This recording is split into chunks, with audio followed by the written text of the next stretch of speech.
just because something looks better on paper and someone tells you they can get the job done, you always need to verify. And unfortunately, after I had already paid the architect, I found out they weren't who they claimed to be. Yeah. And I already knew I was in for a rough process, but there was no way to get my money back. So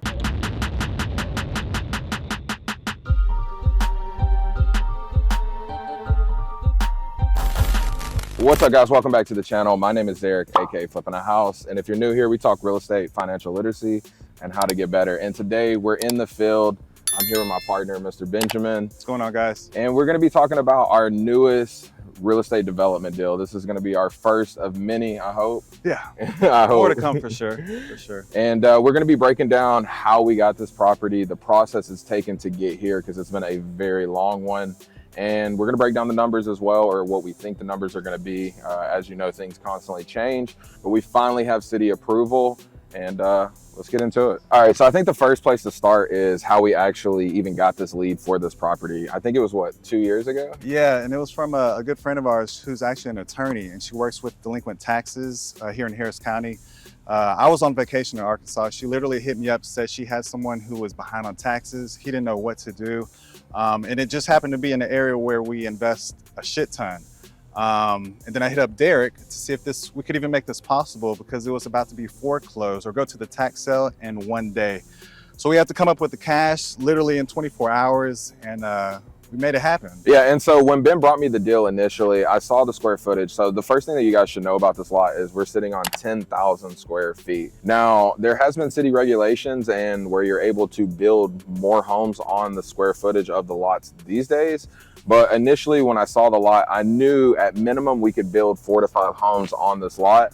And at the price they were asking, which was... Initially, he was wanting 60,000.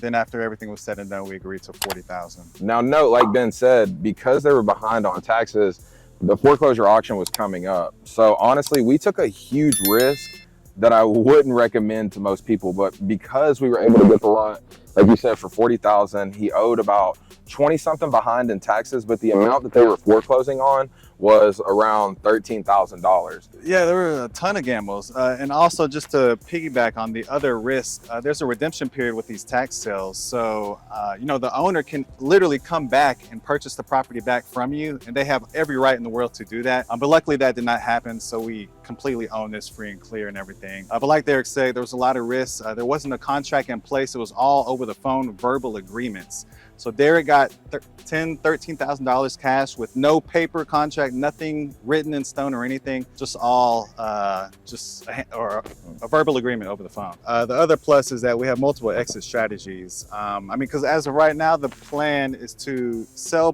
2 and keep 2.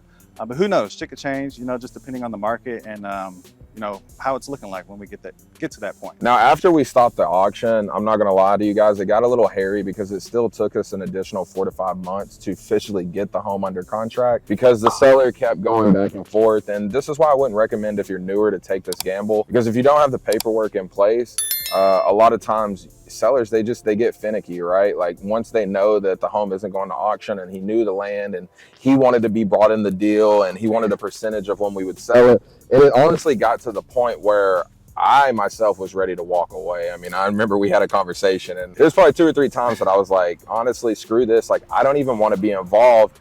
I'll take my L and keep it pushing, because, you know, the risk versus reward. And I remember there was multiple times that you were like, we need to see it through. And yeah, there was a lot of trying times.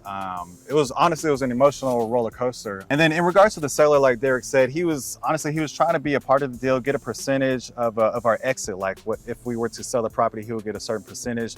But at the end of the day, you know, that would have been just too many people in the pot. So we just came up with an agreement to just pay him off so he can stay out of the deal, and we could just keep it us 3, me, Derek, and the attorney, Margaret. And so the deal that we structured, and this is the beautiful thing about real estate, is that we create win-wins, right? Eventually we got the seller what he wanted, and it took us 6 months, guys, to get an actual official contract. From the time he called me about the property to going back and forth, almost walking away, like it took us 6 months just to get under contract, right? And so once we got it under contract, I felt a lot more secure. You know, I didn't have as many doubts. And the deal that we structured with the attorney friend is, you know, she brought the deal. She should eat just like we do. We're basically going to be controlling the actual build of the project, because we do have a little bit more construction experience, where she's an attorney and, you know, not as familiar. even though this is our first new development, I understand the principles and the keys that go into it. And from everybody that I've spoken with, it's going to be a lot easier than flipping because there shouldn't be too many surprises. Yeah, there right? should, but there will be surprises. And the other plus is that Margaret, the attorney, she understands that we've never done this before because she wants to learn as much as we want to learn as well. So it kind of meshed, like the partnership kind of meshed perfectly, honestly. And so when we bought it, the deal that we put together is that we're going to build 4. There's going to be 2 homes on this side of the lot that look like these across the street. And then the other 2 that are going to be facing this street are going to be looking like those as well, where they're going to be like the taller homes and they're going to be stacked. And the goal is to sell 2, right? So the idea would be that we make around $200,000 or more and then we split that with her. And then on top of that, we each keep one of the townhomes or homes here. That way that we can actually add those assets to our portfolio and then either just rent them out to a long-term tenant or potentially Airbnb them as well. Now, given when we bought these properties, it was 2020 and rates were amazing. These days they're not. So we might actually end up selling all 4 or at least 3 of them because I think Margaret's going to live in one of these as her personal residence, as we're right by downtown. Like I said, we're in the heart of 5th Ward. And already, I mean, this area is pretty much gentrified. It's really quiet back here. The only thing is there is a railway close by, but it's not too big of a deal, I feel like, to kill the deal. Yeah. We're really in a golden spot, honestly. I mean, 5th Ward has been transitioning for the past, past 2 to 3 years. And I don't know how these deals have fallen in our lap. You know, ever since our very first 5th Ward one, which was Providence, a duplex a couple streets down, we've just, spoken into existence and they've all just fallen into our lap. But overall, we're in a great golden hub. And regardless of what we decide to do, it's gonna be good. It's gonna be nice. Yeah, it's going to be like we call it tuition, right? We get to learn and we're going to make money.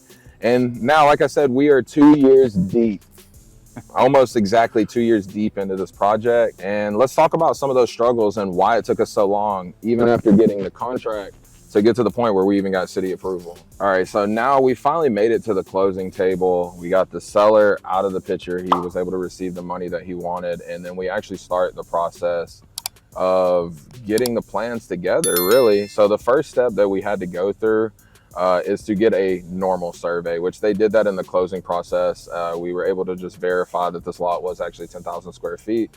The next we went through is the planning period, right? So you have to basically get someone who understands the city codes and what is actually allowed to be built on this lot. Now, like I said, since we've bought it, even now, things have changed a lot because Houston is all about trying to create affordable housing and utilizing as much land as possible because we have so many people flocking to the city for different reasons. So we reached out to New Era Development. They are a company here in Houston. If you guys ever need planning or plans done replatting, anything like that. Anything, just questions about building. They are so knowledgeable, and he is an attorney as well. So if you guys know, Ben and I are not the smartest people, but we surround ourselves with people that are a lot smarter than us, and it's for this reason. So I reached out to my buddy Nahom, who is the owner of New Era.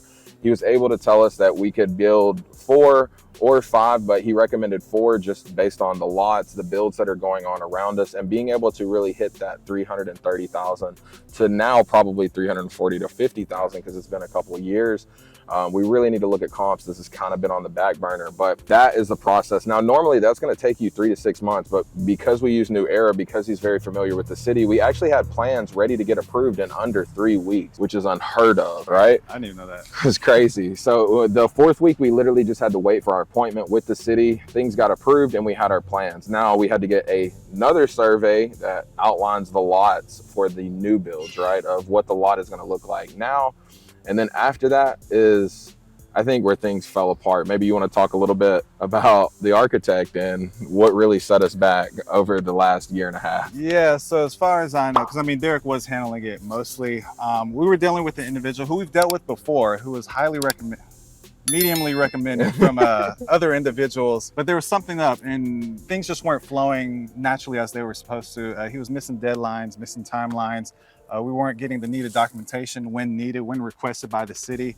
And it really just delayed us a good amount of time, six or so months, or no, not that long. Yeah, so really after everything was said and done, we're looking at about a year to a year and 3 months that we were going back and forth with the city. Gotcha. And then we jumped from him to another individual to basically take his place. And she was the one who finally got us to the finish line, even though it wasn't as seamless as we wanted it to be, but she got us there and now we're here. Yeah, and the only thing I want to touch about that and hiring people, guys, is, you know, it's always great to get referrals. You know, Ben and I try to show love, but at the end of the day, the project that he did before was a lot more simple, whereas this was more complicated dealing with the city. Now, I wouldn't say it's too complicated because New Era understood the city, the code, and what was done, and that's what I would say go with. They had recommended someone, and honestly, if I'm being frank, guys, I was trying to be cheaper and use someone that I've used before. They quoted me about $2,000 cheaper.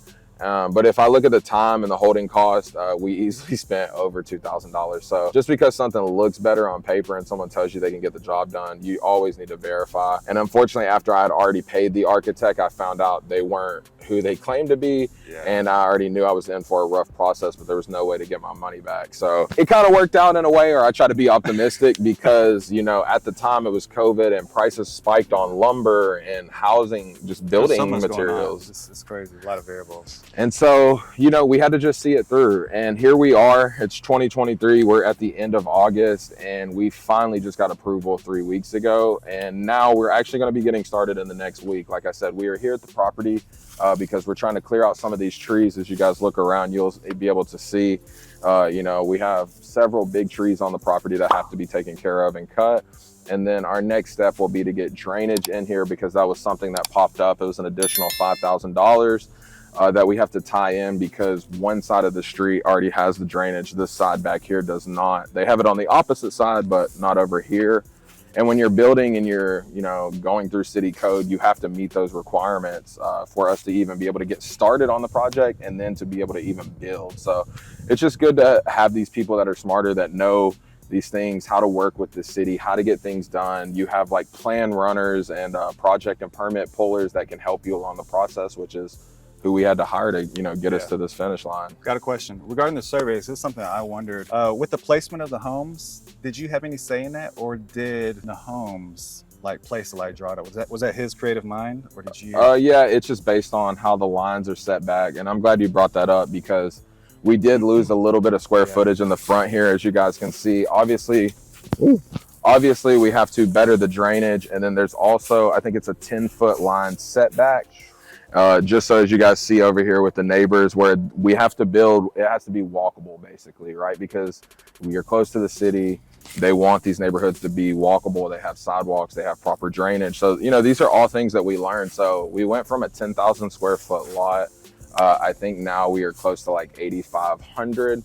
And we're still going to be able to do our 4 builds, but that's just something that I wasn't planning on, is the city just taking part of our land and making it theirs. But I mean, you have to play the game with the city. So like I told you guys, we're getting trees, we're getting drainage. That's all going to happen in the next week. And also in the next week, we're going to be meeting with a builder. Now, over the time of the last 1.5 to 2 years, I've already met with a few builders. Some of the prices that I have been quoted is just astronomical. It's ridiculous. Like, it wouldn't be worth all this trouble. So I'm kind of at the crossroads of just subbing out the work myself, or we're going to hire a new builder. We just found one that's highly recommended in Houston here, that they've been doing this for 15, 20 years. Their prices seem to be good.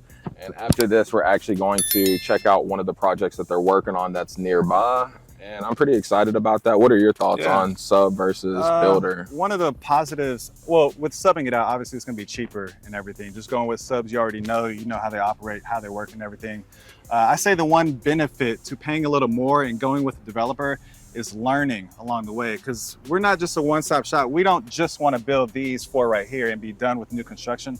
We're trying to learn so we can continue to do this in the future. Buy more land, build more new construction, and go from there. Yeah, I think it's exciting to know that we're just slowly elevating, guys, right? And we're just adding another tool in our tool belt, which is really what real estate is about. I see people get caught up on fads, novation, sub 2, and all these other things, and we know how to do those. We should constantly be learning new skills. So I'm willing to pay somebody a little bit more to knock off, you know, some of the headaches and head bumps that we're gonna have in this process. But I'm excited to get this project project started, guys. And if you all have any questions about the new development process and what we're learning, you definitely want to check out all the videos that I'm going to be putting out through this process, because I'm going to be documenting it all. On top of that, we'll be dropping stuff on Instagram. But last thing, financing. How are we financing this? Oh, that would be my biggest question. Yeah. No, that's a great point. Great point. It's the one thing that we didn't talk about, probably the most important. So when we made the partnership with Margaret, our agreement was the reason that we're going to be in control is because we are bringing the financing. Because we have the relationships in place with our flip company already, our people are in real estate, right? They love to see us grow. So they're excited to take on this project as well and be able to lend on it and continue to build that relationship on the new development side. Because even though we're doing some in the city, we have another lot that we're going to potentially build on. I mean, I'm not opposed to building a neighborhood one day, right? Like, it's cheaper to buy land and do these type of things and scale up than it is to flip and take over somebody's problem. So private lending, I know our buddy Josh that we're about to go visit, he's going to be working with the bank that will be doing the lending. They have a lot of good programs for new builds, and the city offers incentives as well. So you can get with certain banks, smaller banks here in Houston or your area, and they will actually loan. Now, a lot of these projects, and when you work with these banks, you're going to have to bring money out of pocket. The beautiful thing about our relationships and using private money is we're actually going to be in this project with $0 out of pocket, which is insane. Not everybody can say that. That's a blessing, honestly. 100%. And that's why relationships are key, guy. And that's also why it's so important to document your journey so other people can see you win and they want to get on that train. And it's a win for them too. They're going to make a lot of money on this too. They're going to be giving us a lot of money to do what we want, and they're going to make a lot of money back. So it's a win-win, guys. I hope y'all truly enjoyed this video, learned a lot. And like I said, we're going to be taking you guys through the journey. But if you're not already, make sure you're following us on Instagram and TikTok. It's Mr. Ben Buys Houses. Check out the tag below. You guys already know mine. And if you're not already, like, subscribe, and turn on post notifications. Until next time, peace.